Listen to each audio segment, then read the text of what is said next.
So you just bought your C6 Corvette and you're thinking about modifying it. Well, here's something you may want to consider. Stay tuned and find out what I'm talking about.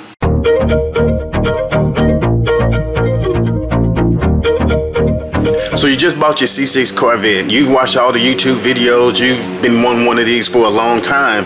And as soon as you get it, you got a little extra money. So you want to figure out what you need to do to start modifying and make it faster. Well, before you start doing that, just make sure you fully understand. And really, I hope you really understood this before you even purchased the car. And that's the fact that these cars are getting old, very, very old. They're getting to be a classic, so to speak.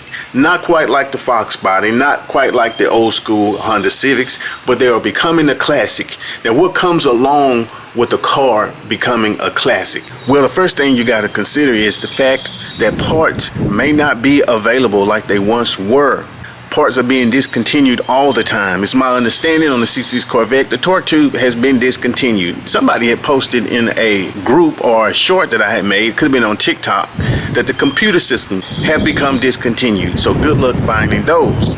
Now, if you're going to modify these, the torque tube can be rebuilt. We know that. There are several aftermarket manufacturers that create the couplers, the bushings, and all of that.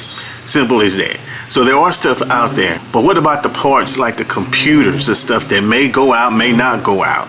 This could essentially be an issue that you don't even have to worry about.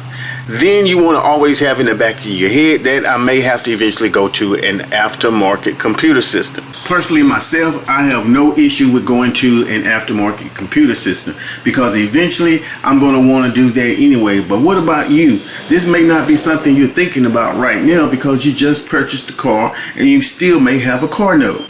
Think about how long you plan on keeping this car. Some people only plan to keep it a couple years, have fun with it, and sell it. If you're perfectly okay with that, then you probably won't be modifying it at all. If this is a car you plan on keeping, or you haven't even determined if you're going to keep it, that's one thing that you may want to take into consideration before you start modifying it. The thing about modifications are, it's like putting money in a trash can, but you enjoy putting that money in the trash can, so you keep doing it. So you always got to think about that. If you plan on keeping the car for a long time, like me, I definitely plan on keeping my car for a while. I've invested a lot into it, so there's no need to try to sell it at this time because I will never get the amount of money that I put into it.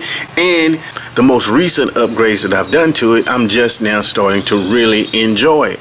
So I don't have any plans on keeping it. On selling it. Whereas you, if you have plans on selling it, thinking you're going to get whatever money you put in it back, oh, that's not going to happen. That's not going to happen. So when you first buy this C6 Corvette, before you start thinking about modifications, you have to think about whether or not you are going to keep the car for the long term, or if you plan on selling it in the near term or even in the long term. Now, none of this is going to even matter if you have all the money in the world that you can just throw in that trash can and you realize exactly what you're doing. Doesn't even matter. You do you, boo. It's as simple as that. But if you don't have that kind of money, it's something that you may want to think about, because ultimately, even the aftermarket parts, they're not cheap. If you go to a shop to get your car built, it's not going to be cheap. So you need to make the decision right now today if you plan on keeping this car. Now, the caveat to that is, if you just bought the car, you may not even intend on modifying it right now because you just want to make sure that the car is in tip-top condition and not going to break down a week after you done bought it. Because we all know if you have problems with the car that you just bought, that's going to leave a bad taste in your mouth. And let's face it, there's no way you're going to keep that car for the long term. But anyway, this is just a quick video to kind of bring that to your attention. If you just bought a C6 Corvette and you're thinking about adding upgrades to it, or if you're thinking about buying a C6 Corvette and you're thinking about upgrading it when you get it, things you need to be aware of. This your boy. Peace.